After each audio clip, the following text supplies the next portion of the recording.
18ویں پارے کا آغاز سورۃ المؤمنون سے ہوتا ہے۔ یہ سورہ مبارکہ بھی مکی ہے۔ 118 آیات اور 6 رکوع اس سورہ مبارکہ میں ہیں۔ اس کی جو ابتدائی 10 آیات ہیں، ان میں اللہ سبحانہ و تعالی نے مؤمنین کاملین کے اوصاف بیان فرمائے۔ یہ وہ مؤمنین کاملین ہیں جنہیں قرآن قد افلح کی سند عطا فرماتا ہے، اور مفسرین فرماتے ہیں کہ عربی زبان میں کوئی ایسا لفظ فلاح سے بڑھ کر نہیں ہے جو دنیا اور آخرت کی ہر خیر اور ہر خوبی کو جمع کرنے والا۔ یعنی جب قرآن قد افلح فرماتا ہے تو اس سے صرف آخرت کی کامیابی، آخرت کی فوز و فلاح اور آخرت کی سعادت ہی مراد نہیں ہوتی، یہ کلمہ دنیا کی ساری سعادتوں کو بھی اپنے دامن میں سمیٹے ہوئے ہے۔ فرمایا دنیا اور آخرت کی سعادت و خیر اس کا مقدر بنے گی جس کے اندر یہ اوصاف موجود ہیں۔ سب سے پہلا وصف المؤمنون، ایمان، جو اللہ اور اللہ کے رسول پر صحیح معنوں میں ایمان رکھے، اور پھر بار بار اور خصوصاً آج اس دور میں جو چیز سمجھنے کی ہے، ایمان صرف دعووں کا نام نہیں ہے، ایمان صرف نعروں کا نام نہیں ہے، ایمان صرف جذباتی اور وقتی لمحوں کی کیفیات کا نام نہیں ہے۔ ایمان وہ کیفیت ہے جو بندہ مومن کی ساری زندگی کو محیط ہوا کرتی ہے۔ شب و روز بدلتے رہتے ہیں، موسم بھی تبدیل ہوتے رہتے ہیں، مہینے اور حالات بھی بدلتے ہیں، مومنین کے اوصاف تبدیل نہیں ہوا کرتے ہیں۔ رمضان ہو یا غیر رمضان، یہ اوصاف ان کے اندر موجود رہتے ہیں، اور جو خود کو ان اوصاف سے متصف کر لیتے ہیں، اللہ پاک فرما رہا اولئک ھم الوارثون الذین یرثون الفردوس، ان اوصاف کے متصفین وہ ہیں کہ جو جنت فردوس کے وارث بنیں گے۔ سب سے پہلا وصف جسے اگر غور سے دیکھا جائے تو ان آیات میں 2 بار ذکر کیا گیا۔ قرآن حکیم کا یہ وہ مقام ہے جہاں قرآن جس مقصد کے لیے نازل کیا گیا، ھدی للناس ھدی للمتقین، وہ اجمال ہے، اور ان آیات میں اس ہدایت کی تفصیل ہے۔ قرآن جو ہدایت دینے آیا ہے، اس ہدایت یافتہ لوگوں میں قرآن سے ہدایت کا نور کسب کرنے والوں، حاصل کرنے والوں میں جو خصائص پیدا ہوتے ہیں، ایک خصوصیت وہ ہے جسے یہاں 2 بار ذکر کیا۔ اور آج بدقسمتی سے ہم من حیث المعاشرہ کلیکٹیولی اور مجموعی طور پر اسی خصلت سے سب سے زیادہ دور ہیں جسے یہاں پر 2 بار ذکر کیا گیا، ابتدا میں بھی اور پھر آگے جا کر آیا نمبر 9 میں دوبارہ اسی کو دہرایا گیا۔ ابتدا میں بھی فرمایا کہ کامیاب ہونے والے، اپنی مراد کو پہنچنے والے مومنین کی پہلی صفت یہ ہے کہ الذین ھم فی صلاتہم خاشعون، وہ اپنی نمازوں میں گڑ گڑاتے ہیں۔ خشوع کے بارے میں مفسرین لکھتے ہیں کہ جب انسان نماز کے لیے کھڑا ہو تو اس کی ساری توجہ نماز کی طرف، اس کے صرف ہاتھ ہی بندھے نہ ہوں۔ المیہ یہ ہوا کہ ہم ان مسائل میں تو کھو گئے کہ ہاتھ ناف کے نیچے باندھنے ہیں یا سینے کے اوپر باندھنے ہیں، لیکن خاشعون کی کیفیت بدقسمتی سے نہ ناف کے نیچے باندھنے والوں میں نظر آئی اور نہ سینے کے اوپر باندھنے والوں۔ قرآن نے اس پہ زور نہیں دیا، قرآن خاشعون پہ زور دے رہا ہے کہ وہ اپنی نمازوں میں خشوع کرتے ہیں، گڑ گڑاتے ہیں۔ آج وہ خشوع نمازوں سے غائب ہو گیا، اور جن چیزوں پہ قرآن نے اتنا زور نہیں دیا تھا وہ ہمارے مناظروں اور ہماری بحثوں کا موضوع ٹھہرا، اور نتیجہ وہ ہے جو آج ہم اپنے معاشرے میں دیکھ رہے ہیں۔ خشوع کیا ہے؟ مفسرین فرماتے ساری توجہ سے مراد صرف جسم اللہ کے حضور حاضر نہ ہو، ہماری فکر، ہمارا خیال، ہماری سوچ، ہمارے دل کی دھڑکنیں بھی اللہ کے حضور ہاتھ باندھے کھڑی ہوئی۔ فرمایا ساری توجہ نماز کی طرف ہو، اللہ کی بارگاہ میں حاضری کا تصور رگو پے پہ طاری ہو، اور اس کے ساتھ ساتھ فرمایا جو کچھ وہ پڑھ رہا ہے اسے سمجھ بھی رہا ہو کہ میں کہہ کیا رہا ہوں۔ کاش آج ڈگریوں کے پیچھے بھاگنے والے ہمارے نوجوان بار بار عرض کیا ضرور پڑھیے، دنیا کے سارے علوم پڑھیے، ساری ڈگریاں پڑھیے، لیکن یہ کہاں لکھا ہے کہ سب کچھ پڑھیں اور قرآن نہ پڑھیں؟ سب کچھ پڑھیں اور نماز کا ترجمہ ہی ہمیں نہ آتا ہو، یہ تو کسی ڈگری کے لیے حصول کے لیے شرط قرار نہیں دی گئی، یہ ہم نے مغرب کی اندھا دھند تقلید میں خود پہ لازم کر لیا ہے کہ قرآن نہیں پڑھنا ہے اور ترجمہ نماز نہیں پڑھنا ہے۔ خشوع کے لیے لازم ہے کہ جو ہماری زبانوں پہ کلمات طیبات جاری ہوں، ہمارے دل ہمارے دماغ بھی ان سے ہم آہنگ ہوں، ہمیں پتہ بھی ہو کہ ہم اللہ کی بارگاہ میں عرض کیا کر رہے ہیں۔ جب یہ ساری چیزیں اکٹھی ہوتی ہیں، توجہ بھی ہے نماز کی طرف، بارگاہ الہی کی حاضری کا تصور بھی ہے، اور جو کچھ زبان پہ آ رہا ہے اس کا مفہوم بھی معلوم ہے، تو پھر وہ کیفیت پیدا ہوتی ہے جسے قرآن خشوع فرماتا ہے۔ بعض روایات میں سیدنا عمر فاروق رضی اللہ تعالیٰ عنہ کی طرف یہ بات منسوب ہے، اور بعض میں رسول اللہ صلی اللہ علیہ وسلم کی طرف نسبت کی گئی کہ کسی کو دیکھا کہ نماز پڑھتے ہوئے کبھی ادھر کھجلی ہو رہی ہے، کبھی یہاں خارش، کبھی ایسے ہل رہا ہے، کبھی ادھر کبھی ادھر، فرمایا اگر اس کے دل میں خشوع ہوتا تو اس کے اعضائے بدن میں بھی اس کا اثر ظاہر ہوتا۔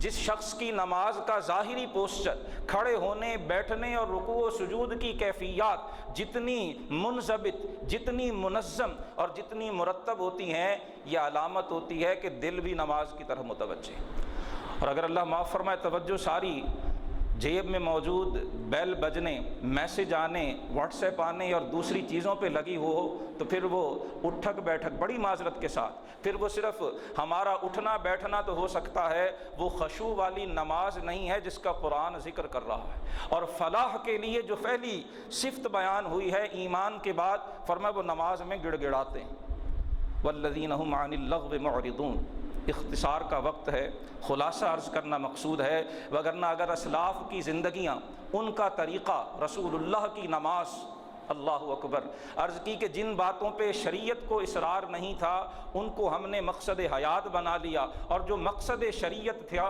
وہ پس پردہ اور وہ نظر انداز ہو گیا۔ امہات المومنین فرماتی ہیں کہ رسول اللہ صلی اللہ علیہ وسلم جب نماز کے لیے، تہجد کے لیے، نوافل کے لیے کھڑے ہوتے، حضور کے سینہ مبارکہ سے، خشیت الہی سے ایسی آواز آیا کرتی تھی جیسے اس ہنڈیا سے آواز آتی ہے جس میں پانی بھر کے اسے دہکتی ہوئی آگ پہ رکھ دیا گیا، جس طرح سے وہ پانی بڑبڑاتا ہے، جو اس پانی سے آواز آتی ہے، حضور کے سینے سے خشیت الہی سے ایسی آواز آیا کرتی۔ آپ ہی تو حدیث جبریل میں فرماتے ہیں ان تعبد اللہ کأنک تراہ فإن لم تکن تراہ فإنہ یراک۔ اگر خاشعون کا معنی اور مفہوم سمجھنا ہو حدیث جبریل کا یہ جملہ، دلوں کی تختی پہ لکھ لیجئے۔ اللہ کے رسول فرماتے، پوچھا گیا حضور احسان کیا ہے؟ فرمایا احسان یہ ہے کہ اللہ کی عبادت یوں کرو گویا اللہ کو دیکھ رہے، اور اگر یہ کیفیت اعلیٰ نصیب نہیں ہے تو کم از کم یہ کیفیت تو رکھو کہ اللہ تمہیں دیکھ رہا ہے۔ اور اگر نماز میں اللہ معاف فرمائے یہ بھی انسان کے ذہن میں نہ ہو کہ میرا رب مجھے دیکھ رہا ہے، تو پھر اس نماز سے خیر مطلوب نہیں ہو سکتا۔ دوسری صفت بیان ہوئی والذین هم عن اللغو معرضون، وہ کسی بیہودہ، بے مقصد اور فضول چیز کی طرف التفات نہیں کرتے۔ رمضان کا مہینہ ہے، اگر ہمارے نوجوانوں کی راتیں گلیوں میں ٹورنامنٹ کھیلتے ہوئے، اگر ہمارے نوجوانوں کی راتیں ساری رات موبائل پہ، واٹس ایپس پہ اور جو ایئر ٹائم اور جو نیٹ کے فضول پیکیجز ہیں ان میں گزریں گی، تو پھر بھلا بتائیے قرآن کی اس آیت کا مفہوم کیا ہے؟ قرآن تو کہتا ہے وہ لغو سے اعراض کرنے والے ہیں، جو مؤمنون ہیں، جو فلاح کو پہنچنے والے ہیں، ان کی زندگیوں میں بےہودگی کا تصور بھی نہیں ہوتا ہے، وقت کے ضیاع کا تصور بھی نہیں ہوتا ہے، ان کی زندگیاں تو لغو سے اعراض کرنے سے عبارت ہوتی ہیں، وہ تو ہر بے مقصد چیز سے اپنے دامن حیات کو بچا کے گزرتے ہیں۔ انہیں پتہ ہے کہ یہ زندگی تو اللہ کی امانت ہے، یہ وقت تو بڑا مختصر ہے، اس کا جتنا حصہ اللہ رب العالمین کی عبادت میں، اس کے کلام کو سمجھنے میں، کائنات میں، انفس و آفاق میں پھیلی ہوئی اس کی قدرت کی نشانیوں کو سمجھنے میں بسر کیا جائے، اتنا ہی انسان کا بھلا۔ فرمایا وہ مؤمنین کاملین بے مقصد باتوں سے اعراض کرتے ہیں، والذین هم للزکاۃ فاعلون، اپنے مالوں کی زکوٰۃ ادا کرتے ہیں، والذین ہم لفروجہم حافظون، اپنی شرمگاہوں کی حفاظت کرتے ہیں سوائے اپنی بیویوں اور جو ان کی شرعی باندیاں ان کی ملکیت میں ہیں، ان پر اس حوالے سے کوئی ملامت نہیں۔ بار بار عرض کی کہ اسلام دین فطرت ہے، جو فطری تقاضے ہیں اسلام ان پہ ہرگز پابندی نہیں لگاتا، ہاں ان کی تہذیب کر دیتا ہے، انہیں مہذب کر دیتا ہے، ان کو ایک دائرے میں لا کر حلال کے دائرے میں رہ کر اللہ نے انسان کو اپنے تمام تر جذبات کی تکمیل کا موقع عطا فرمایا ہے۔ جنس کی طرف میلان یہ انسانی فطرت کا حصہ ہے۔ اسلام نے نکاح کی فضیلت بیان کر کے، بیویوں کو لباس قرار دے کر، نکاح کی ترغیب دلا کر، اور سب سے بڑھ کر محمد الرسول اللہ صلی اللہ علیہ وآلہ وسلم کے انداز حیات کو اسوہ حسنہ، بہترین عملی نمونہ قرار دے کے فرمایا کہ ہم تمہارے اس جذبے پہ پابندی نہیں لگا رہے ہیں، ہم تمہیں اس جذبے کو شریعت کے دائرے میں رہتے ہوئے اس کی تکمیل کی اجازت دے رہے ہیں۔ اور پھر آگے سورہ نور کی تفصیل میں بھی سمجھیں گے کہ ہم نے اپنے اوپر ظلم کیا کیا۔ ہمارے دین نے ہمیں اپنے تمام جائز جذبات کی تکمیل کے بہترین حلال با مقصد انتہائی مفید اور منظم ذرائع عطا کیے، لیکن ہم بدقسمتی سے من حیث القوم حلال کو چھوڑ کر مغرب کی تقلید میں حرام کی طرف للچائی ہوئی آنکھوں سے دیکھنے کے عادی بنتے جا رہے ہیں، اور نتیجہ ذہنوں کی بے سکونیاں ہیں، دلوں کی بے اطمینانیاں ہیں، روحانیت کا ختم ہونا ہے اور نور ایمان سے محرومی ہے۔ بتایا جا رہا ہے کہ تمہارے لیے جائز ذرائع میں کوئی ملامت نہیں، ہاں جو ان جائز ذرائع کے علاوہ کوئی راہ ڈھونڈے تو اولئک ھم العادون، وہی حد سے بڑھنے والے ہیں۔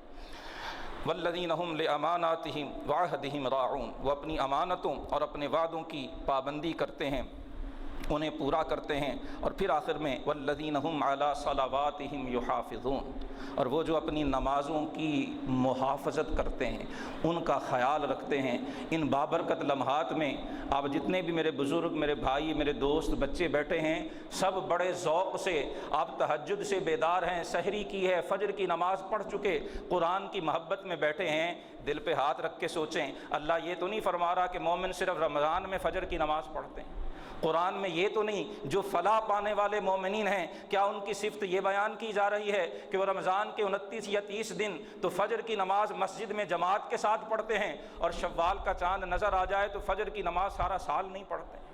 یہ ہرگز ہرگز قرآن کا مفہوم نہیں ہے، یہ قرآن کی تعلیم نہیں ہے، یہ وہ ظلم ہے جو ہم اپنی جانوں پہ ڈھا رہے ہیں، یہ وہ دین کی غلط تشریح ہے جو ہم سمجھ بیٹھے ہیں کہ بس رمضان میں عبادت کر لی جائے، رمضان میں فرائض کا اہتمام کر لیا جائے، رمضان میں نمازوں میں کوتاہی نہ کی جائے اور سارا سال کے لیے ہمیں چھٹی ہے۔ یہ ہمارا مس کنسیپشن ہے، یہ ہماری مس انڈرسٹینڈنگ ہے، یہ دین کی غلط تشریح ہے۔ اور پھر دکھی دل سے کہنا پڑتا ہے کہ جو قوم ٹیلی ویژن چینلز پر ایکٹرز اور ایکٹریسوں سے دین سیکھتے ہیں، پھر ان کا حشر یہی ہوا کرتا ہے۔ جو تماشا بازوں سے، جو فنکاروں سے، جو سارا سال بے حیائی کے بڑے بڑے جو علم بردار ہیں، ان سے رمضان میں بھی دین مسجد میں آ کر سیکھنے کی بجائے، اللہ کی کتاب کو کھول کے رب کی بارگاہ میں فرش مسجد پہ بیٹھ کر دین سیکھنے کی بجائے جو مزے سے ڈرائنگ روم میں صوفے کی نشست سے ٹیک لگا کے ایکٹرز اور ایکٹریسز سے دین سیکھتے ہیں، پھر اس سے نصیب یہی ہوتا ہے۔ خدا را اس فتنے سے بچیے۔ ابتدا میں بھی عرض کی، رمضان کی مقدس ساعتیں ٹیلی ویژن چینلز پر اور نیٹ پہ ضائع مت کیجیے۔ یہ وہ پیکج آپ ضائع کر رہے ہیں جس سے قیمتی پیکج کائنات میں اور کوئی نہیں ہے۔ یہ چند چھوٹے موٹے پیکجز کو اپنانے کے لیے آپ وہ سنہری ترین پیکج ضائع کر رہے ہیں۔ رمضان کا ایک پل، سحری کی ایک گھڑی، تہجد کا ایک منٹ جو اللہ کی بارگاہ میں مصلی پہ بیٹھ کر گڑ گڑانے کی بجائے، اور ان حالات میں اللہ معاف فرمائے کہ جب ہر طرف موت کا شہرہ ہی شہرہ ہے، پتہ نہیں کتنی میتیں اور جنازے دوبارہ اٹھ رہے ہیں، ان حالات میں بھی اگر ہم نیٹ اور ٹیلی ویژن کی خرافات کو چھوڑ کر اللہ کی بارگاہ میں مصلی پہ بیٹھنے پہ آمادہ نہیں ہیں تو یہ دل کی سختی کی نشانی ہے، اور اس سے بڑی محرومی، اس سے بڑی بدقسمتی اور اللہ معاف فرمائے اس سے بڑی سزا اور کوئی نہیں ہوتی ہے کہ جب دل سخت ہو جایا کرے۔ دلوں کی سختی سے اللہ کی پناہ مانگنی چاہیے۔ دین میں یہ کہیں نہیں لکھا کہ ایک مہینے میں نماز پڑھی جائے اور بقیہ مہینوں کے لیے نماز کی چھٹی کر لی جائے۔ دین دین میں تو عرض کی کہ یہاں مومنین کے جو اوصاف ہیں نماز کے سوا کسی صفت کو 2 بار ذکر نہیں کیا گیا، زکوٰۃ کا ذکر بھی 1 بار ہے، فروج کی حفاظت، کردار کی بلندی اور پختگی کا ذکر بھی 1 بار ہے، امانتوں اور وعدوں کی پابندی کا ذکر بھی 1 بار ہے، لغو سے اعراض کا ذکر بھی 1 بار ہے۔ لیکن یہ قرآن ہمارا ایمان ہے، یہ اللہ کا کلام ہے، اس کا ایک ایک لفظ، ایک ایک کلمہ اللہ نے قلب محمد پہ اتارا ہے۔ قرآن نے اس نماز کو 2 بار ذکر کیا، 1 بار فرمایا کہ وہ اپنی نمازوں میں گڑ گڑاتے ہیں، اور دوبارہ فرمایا وہ اپنی نمازوں کی حفاظت کرتے ہیں۔ گھڑی کی سوئیاں بدلیں، دن اور رات کی ترتیب بدلے، چاند اور سورج کی نسبت سے بننے والے مہینے بدلیں، والذین ھم علی صلواتہم یحافظون، مومن اپنی نمازوں کی محافظت کرتے ہیں، اپنی نمازوں کی پابندی کرتے ہیں۔ فرمایا جن میں یہ اوصاف ہوں اولئک ھم الوارثون، وہی تو وارث ہیں، الذین یرثون الفردوس، اور وراثت بھی کیسی اعلیٰ، فرمایا وہ فردوس کی میراث پائیں گے۔ فردوس جنت کے اعلیٰ ترین درجے کا نام ہے۔ اللہ کے رسول فرماتے جب اللہ سے جنت مانگو تو جنت الفردوس کا سوال کیا کرو، اور اللہ پاک جنت فردوس کے جو وارث بنیں گے، جو انہیریٹر بنیں گے، جو اسے حاصل کریں گے، ان کے اوصاف ان آیات میں بیان فرما رہا ہے۔ کتنی غفلت ہو ہماری، کتنی کوتاہی ہو ہماری کہ ہم ان آیات کا مفہوم سمجھنے کی کوشش نہ کریں۔ ہم فیہا خالدون، فرمایا دنیا کی وراثتیں تو عارضی ہوتی ہیں، کسی کو وراثت میں جائیداد ملتی ہے، 40 سال جیا، مرا تو وہ اگلوں کو منتقل ہو گئی، 60 سال جی لیا، بہت جیا تو 80-90 سال جیا، وہ جو ماں باپ سے وراثت پائی وہ اگلی نسلوں کو منتقل ہو گئی۔ فرمایا جنت کی وراثت ہم فیہا خالدون، فرمایا وہ وراثت تو سدا کے لیے ہے، وہ تو ہمیشہ ہمیشہ کے لیے ہے، وہ وراثت کبھی تم سے کسی دوسرے کو منتقل نہیں ہوگی، وہ سدا تمہارے حصے میں رہے گی۔ تو ہے کوئی جو اس وراثت کو پانے کے لیے خود کو آمادہ کر پائے؟ قرآن کی یہ آیات یہی صدا لگا رہی ہیں۔ مفسرین فرماتے ہیں یہ سورت چونکہ مکی ہے، مشرکین مکہ، کفار مکہ مرنے کے بعد دوبارہ زندہ کیے جانے کے قائل نہیں تھے، اللہ سبحانہ وتعالیٰ کو وحدہ لا شریک ماننے کے قائل نہیں تھے، عقیدہ توحید پہ انہیں اعتراضات تھے، مرنے کے بعد زندہ کیے جانے کے عقیدے پر اعتراضات تھے۔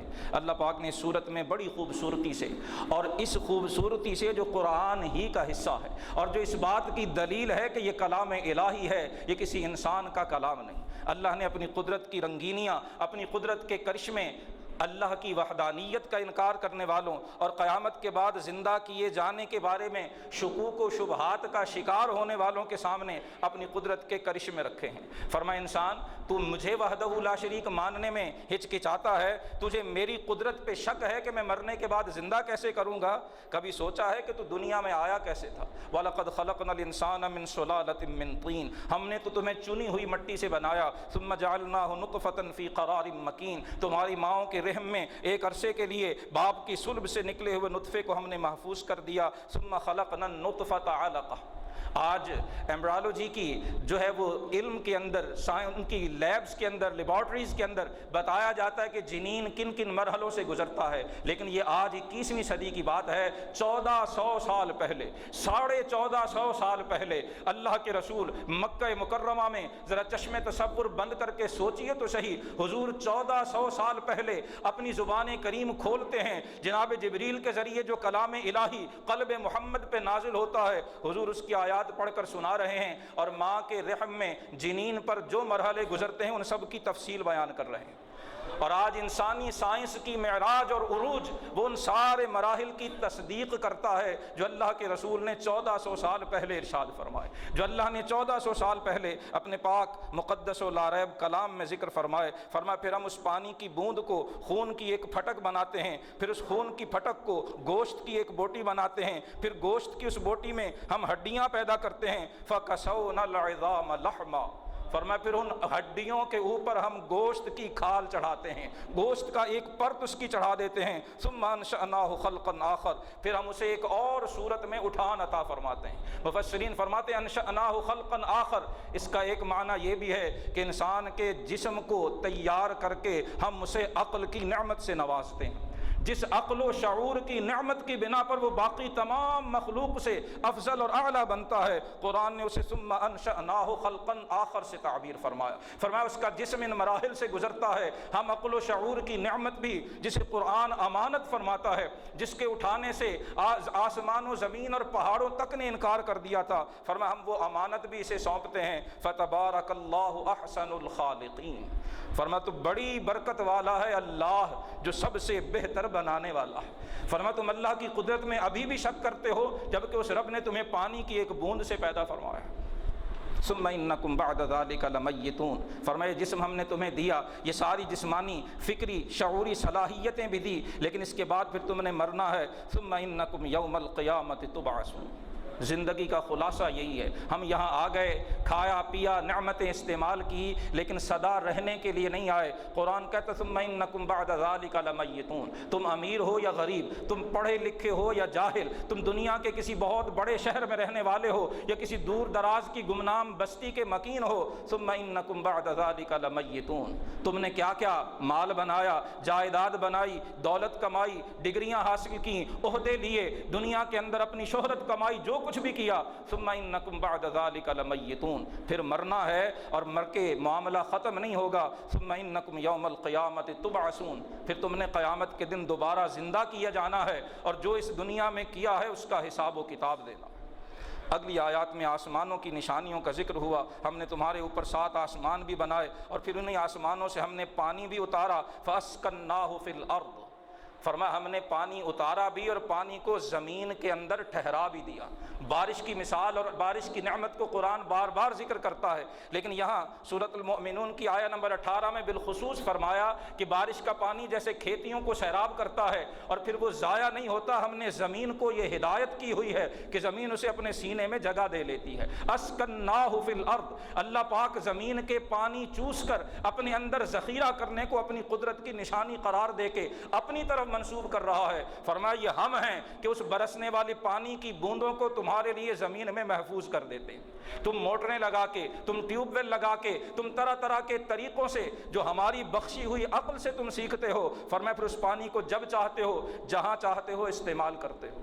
اور آج اس 21ویں صدی میں جب دنیا کہہ رہی ہے کہ شاید آنے والی جنگیں پانی پہ ہوں، اللہ فرما رہا وَإِنَّا عَلَىٰ ذَهَابٍ بِهِ لَقَادِرُونَ، اے انسان ہم نے پانی برسایا بھی، تمہارے لیے زمین کے سینے میں محفوظ بھی کر دیا، لیکن یاد رکھنا ہم اس محفوظ کیے ہوئے ذخیرے کو ختم کرنے پہ بھی قادر ہیں۔ جب زمین پر ہماری نافرمانیاں ہر حد سے آگے بڑھ جائیں گی، ہر حد سے باہر نکل جائیں گی، وَإِنَّا عَلَىٰ ذَهَابٍ بِهِ لَقَادِرُونَ، سورۃ المؤمنون کی آیہ نمبر 18 کا یہ آخری جملہ انسان کو پھر متوجہ کر رہا ہے۔ یقیناً انسان کی بے اعتدالیاں، پانی کا اسراف، پانی کی فضول خرچی، اس کا غلط استعمال، وہ سب اس کے ختم ہونے کی ایک وجہ ہے، لیکن یہ آیت یہ بھی بتا رہی ہے وَإِنَّا عَلَىٰ ذَهَابٍ بِهِ لَقَادِرُونَ، جو وہ آسمانوں سے پانی برسا کے زمین میں محفوظ کرنے والا پروردگار فرما رہا ہے کہ ہم چاہیں تو ہم ان محفوظ ذخیروں کو ختم کرنے کی قدرت بھی رکھتے ہیں۔ سو ہماری طرف متوجہ رہا کرو، ہم ہی سے مانگا کرو۔ فَأَنشَأْنَا لَكُمْ بِهِ جَنَّاتٍ مِّن نَخِيلٍ وَأَعْنَابٍ، طرح طرح کے باغات کا، کھجور کا، انگوروں کا ذکر کیا۔ فرمایا ہم نے اسی بارش سے، اسی زمین سے، اسی پانی سے تمہارے لیے انواع و اقسام کے پھل پیدا کیے۔ وَشَجَرَةً تَخْرُجُ مِن طُورِ سَيْنَاء، اور آیہ نمبر 20 میں خاص طور پر ایک درخت کا ذکر بڑے شاندار طریقے سے قرآن نے فرمایا۔ 18ویں پارے میں یہاں سورۃ المومنون میں بھی اس درخت کا ذکر ہے، اور آگے سورہ نور کی آیہ نمبر 35 میں جو آیت نور ہے وہاں بھی اس درخت کا ذکر مبارکتاً کہہ کے، برکت والا کہہ کے فرمایا گیا۔ یہ درخت زیتون ہے جسے فرمایا طور سینا میں نکلتا ہے، تنبت بالدہن وصبغ للآکلین، تم اس سے تیل کا کام بھی لیتے ہو اور سالن کا کام بھی لیتے ہو۔ عرب زیتون کو بطور سالن استعمال کیا کرتے تھے۔ عربی میں صبغ، جسے ہم شوربہ یا سالن کہتے ہیں، اسے صبغ کہا جاتا ہے، جس سے نوالا ڈبو کے کھایا جاتا ہے۔ اللہ پاک فرماتا ہے ہم نے اس گھی میں بڑی برکتیں، اس تیل کے اندر، اس زیتون کے درخت کے اندر ہم نے بڑی برکتیں رکھی ہیں۔ نباتات کی نعمتوں کا ذکر کر کے حیوانات کی طرف توجہ دلائی جا رہی ہے۔ وَإِنَّ لَكُمْ فِي الْأَنْعَامِ لَعِبْرَةً، اے فلاح پانے والے مومن، ہم نے تو تمہیں وہ چشم حقیقت عطا کی کہ کائنات کے چپے چپے میں غور کر کے ہماری قدرتوں پہ ایمان لاؤ، اور تم ہماری قدرتوں سے اس چشم علم کو، اس چشم فکر کو، اس چشم حقیقت کو بند کر کے صرف دنیا کی رنگینیوں میں کھو کے رہ گئے۔ فرمایا ان لکم فی الانعام لعبرہ، چوپایوں میں تمہارے لیے سامان نصیحت ہے، ہم ان چوپایوں کے پیٹ سے تمہیں دودھ جیسی اعلیٰ نعمت عطا فرماتے ہیں۔ وَلَكُمْ فِيهَا مَنَافِعُ كَثِيرَةٌ، اور صرف دودھ پہ کیا موقوف، ہم نے اور کئی ایک تمہارے نفع اور بھلے اور فائدے کی چیزیں ان چوپایوں میں رکھی ہیں۔ وَكَثِيرٌ وَمِنْهَا تَأْكُلُونَ، اور تم ان چوپایوں کو کھاتے بھی ہو،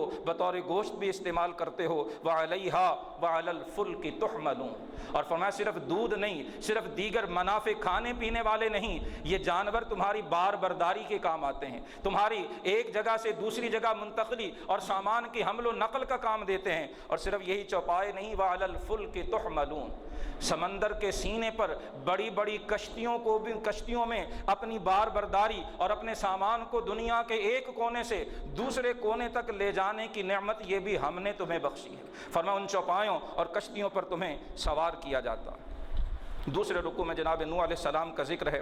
اسی طرح سے تیسرے رکوع میں ایک اور اللہ کے نبی کا ذکر، مفسرین نے فرمایا قوم عاد یا قوم سمود مراد ہے، جیسے انہوں نے اپنے انبیاء کی تکذیب کی، انہیں اللہ کی عذاب نے اپنی گرفت میں لیا۔ جناب موسیٰ و ہارون علیہ السلام کا ذکر کیا گیا، اور پھر اس کے بعد مشرکین مکہ کو اللہ کی قدرت کی طرف ایک بار پھر اسی سورہ مبارکہ کے 5ویں رکوع میں متوجہ کیا گیا۔ فرمایا محبوب ان سے پوچھئے تو صحیح کہ زمین کس کی ہے، اس کا مالک کون ہے؟ یہ کہیں گے اللہ کی ہے۔ تو ان سے پوچھئے افلا تذکرون، تم سوچتے نہیں ہو؟ قل من رب السماوات السبع ورب العرش العظیم، محبوب پوچھئے تو صحیح ساتوں آسمانوں کا رب اور عرش عظیم کا رب کون ہے؟ سیقولون للہ، یہ کہیں گے اللہ ہے۔ قل افلا تتقون، فرمائیے ڈرتے نہیں ہو اس اللہ کے عذاب سے؟ قل من بیدہ ملکوت کل شیء، محبوب پوچھئے تو صحیح کہ ہر چیز کی بادشاہت، ہر چیز کس کے قبضہ و اختیار میں ہے؟ وہو یجیر ولا یجار علیہ، سورہ مومنون کی آیہ نمبر 88 ہے۔ فرمایا وہ تو وہ ذات ہے جو سب کو پناہ دیتی ہے اور اس کے مجرم کو کوئی پناہ دے سکتا نہیں ہے۔ جو اس بارگاہ سے دھتکار دیا جائے، لا یجار علیہ، کائنات میں کوئی طاقت نہیں ہے جو اللہ کے دھتکارے ہوئے کو پناہ دے سکے۔ ان کنتم تعلمون، اگر تم اس کی قدرتوں سے واقف ہو۔ سیقولون للہ، وہ کہیں گے یہ شان بھی اللہ کی ہے۔ قل فانا تسحرون، محبوب پھر ان سے کہیے کہ کس جادو میں پڑے ہوئے ہو؟ ان ساری باتوں کو مانتے ہو تو پھر اسے وحدہ لا شریک کیوں نہیں مانتے؟ وہ ساری کائنات اور سارے خزانوں کا مالک ہے۔ سبحان اللہ عما یصفون، یہ مشرک جو اس کی طرف منسوب کرتے ہیں، اللہ اس سے پاک ہے۔ عالم الغیب والشہادہ، وہ نہاں و عیاں ہر چیز کو جاننے والا ہے۔ فتعالی عما یشرکون، اسے بلندی ہے ان مشرکین کے شرک سے۔ اس سورہ مبارکہ کے آخری رکوع کے اندر روز قیامت مشرکین و کفار کا جو معاملہ ہوگا وہ بھی ذکر کیا گیا۔ دنیا کی زندگی بڑی کم محسوس ہوگی، اس کا بیان بھی ہوا۔ اور آیہ نمبر 115 میں فرمایا کہ کیا تم یہ سمجھ بیٹھے کہ ہم نے تمہیں بیکار پیدا کیا؟ وَأَنَّكُمْ إِلَيْنَا لَا تُرْجَعُونَ، اور تم نے پلٹ کے ہماری بارگاہ میں نہیں آنا۔ فَتَعَالَى اللَّهُ الْمَلِكُ الْحَقُّ، یہ خیال خام ہے، یہ غلط خیال ہے۔ اللہ بہت بلندی والا سچا بادشاہ ہے، اس کے سوا کوئی معبود نہیں۔ رب العرش الکریم، وہ عزت والے عرش کا مالک۔ سورہ نور اس سورہ مبارکہ اس پارے کی دوسری صورت ہے، 64 آیات اور 9 رکوع ہیں۔ یہ سورہ مبارکہ مدنی ہے اور اہم ترین معاشرتی احکام اس سورہ مبارکہ میں ذکر ہوئے ہیں۔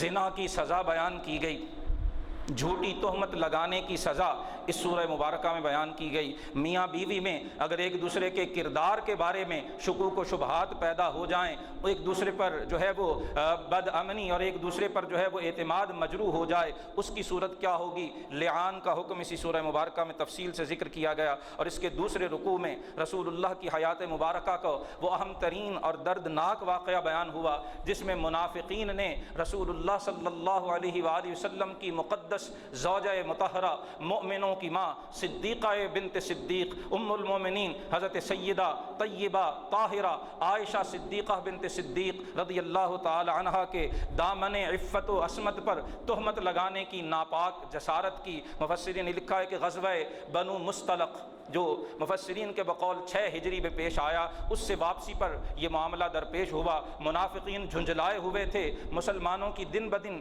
بڑھتی ہوئی کامیابیاں انہیں اندر ہی اندر مضطرب کیے ہوئے تھی۔ یہود مدینہ، مشرکین مکہ، کفار عرب، وہ سارے کے سارے اسلام کو نقصان پہنچانے کے درپے تھے۔ جب کوئی اور داؤ نہیں چلا تو پھر گھٹیا ترین، ذلیل ترین حرکتوں پہ اتر آئے اور حضور کی زوجہ محترمہ پر تہمت لگانے کی ناپاک جسارت کی۔ اللہ سبحانہ و تعالی نے سورہ نور کی 10 آیات نازل فرما کر ام المومنین کے دامن عفت و عصمت پہ تہمت لگانے کی ناپاک جسارت کرنے والے کا منہ قیامت تک کے لیے بند کر دیا۔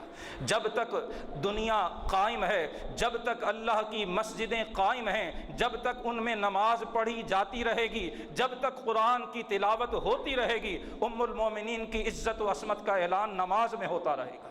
ان الذین جاؤوا بالافک عصبۃ منکم لا تحسبوہ شرا لکم، تسلی دی جا رہی ہے کہ اہل ایمان گھبراؤ مت، تم اسے اپنے لیے برا مت سمجھو، بل هو خیر لکم، اللہ اس قبیح ترین حرکت جو منافقین نے کی ہے، اللہ اس میں سے بھی تمہارے لیے خیر کا پہلو پیدا کر دے گا۔ مومن کو ہمیشہ مثبت چیز کی طرف اپنی توجہ رکھنی چاہیے۔ اس طرف دھیان دلایا گیا، بتایا گیا کہ سنی سنائی باتیں آگے نہیں کی جاتی، یہ مومن کی شان نہیں ہے کہ سنی سنائی بات کو آگے پھیلا دیا کرے۔ ایسا کیوں نہیں ہوا کہ جب تمہیں یہ بات پتہ چلی ولولا اذ سمعتموہ، تو سنتے ہی چاہیے تھا قلتم، تم یہ کہتے ما یکون لنا ان نتکلم بہذا۔ سورہ نور کی یہ آیہ نمبر 16 یہ ہمیں دعوت فکر دے رہی ہے، گھروں میں جا کے اپنی بیٹیوں، بہنوں، بیویوں کو بھی بتائیں ہم اپنی زبان کے معاملے میں بڑے غیر محتاط ہو چکے ہیں، ہم دھیان ہی نہیں کرتے کہ ہم کیا کہہ رہے ہیں، صرف مجلس گرمانے کے لیے، صرف جو 7 لوگ بیٹھے ہیں انہیں لطف کا شکار اور اپنی گفتگو گرمانے کے لیے ہم کسی کے کردار پہ تہمت لگانے میں ذرہ برابر نہیں چوکتے ہیں، بالکل احتیاط نہیں کرتے ہیں، ہمارے پاس کوئی ثبوت نہیں ہوتا، کوئی شرعی دلیل نہیں ہوتی ہے، اور ہم کسی بھی مسلمان مرد یا عورت کے کردار پر تہمت لگاتے ہوئے جھجکتے نہیں ہیں۔ قرآن کی آیت ہمیں متنبہ کر رہی ہے، اللہ پاک فرما رہا ہے تمہیں یہ کہنا چاہیے تھا ما یکون لنا ان نتکلم بہذا۔ مومن کا کردار یہ ہونا چاہیے کہ جب بغیر دلیل کے کوئی بات اس کے سامنے آئے تو وہ کہے کہ ہمیں اس حوالے سے زبان کھولنا مناسب نہیں ہے، ہمارے پاس شرعی دلیل نہیں ہے، شرعی گواہ نہیں ہے۔ شرعی دلیل اور شرعی گواہ کے بغیر کسی کے کردار پہ انگلی اٹھانا، فرمایا تحسبونہ ہینا وہو عند اللہ عظیم، تم نے تو اسے معمولی سی بات سمجھا کہ ایک جملہ ہی کہا ہے، میں نے تو ایک بات ہی کی ہے۔ اللہ فرما رہا تحسبونہ ہینا، خصوصاً ام المومنین کے حوالے سے، خصوصاً زوجہ رسول کے حوالے سے، خصوصاً رسول اللہ کی رفیقہ حیات کے حوالے سے، فرمایا تحسبونہ ہینا وہو عند اللہ عظیم، تم معمولی سمجھ رہے ہو، یہ اللہ کی بارگاہ میں بہت بڑی بات ہے۔ اسی طرح سے کسی بھی پاک دامن مرد یا عورت پر زنا کی تہمت لگانا اسلام میں اس کی سزا 80 کوڑے مقرر کی گئی ہے، اور مومن کی یہ شان نہیں۔ فرمایا تمہیں تو چاہیے تھا کہ یہ کہتے سبحانک ھذا بہتان عظیم، یہ تو بہت بڑا بہتان ہے، یہ تہمت ہے، اس میں حق اور صداقت کی ہرگز کوئی ہلکی سی بھی گنجائش نہیں ہے۔ فرمایا اب تمہیں اللہ نصیحت کرتا ہے کہ دوبارہ ایسا ہرگز نہ ہونے پائے، کھول کر تمہارے لیے اپنی آیات بیان فرماتا ہے، اور اللہ علم و حکمت والا ہے۔ جو اہل ایمان میں بے حیائی اور فحاشی کو فروغ دینا چاہتے ہیں، فرمایا یہ وہ لوگ ہیں لہم عذاب علیم فی الدنیا والآخرہ، دنیا اور آخرت میں ان کے لیے دردناک عذاب ہے، اور اللہ جانتا ہے اور تم نہیں جانتے۔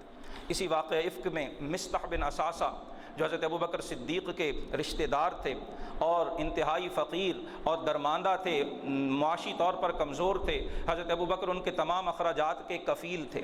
جب یہ پراپیگنڈا حضرت عائشہ صدیقہ رضی اللہ عنہا کے خلاف ہوا تو مصطح بھی اس پراپیگنڈے کا شکار ہو گئے، ان کی زبان سے بھی حضرت عائشہ کے بارے میں نازیبا باتیں نکلیں۔ حضرت ابوبکر صدیق کو پتہ چلا، قسم اٹھا لی کہ میں آئندہ سے مصطح پر ایک پائی بھی خرچ نہیں کروں۔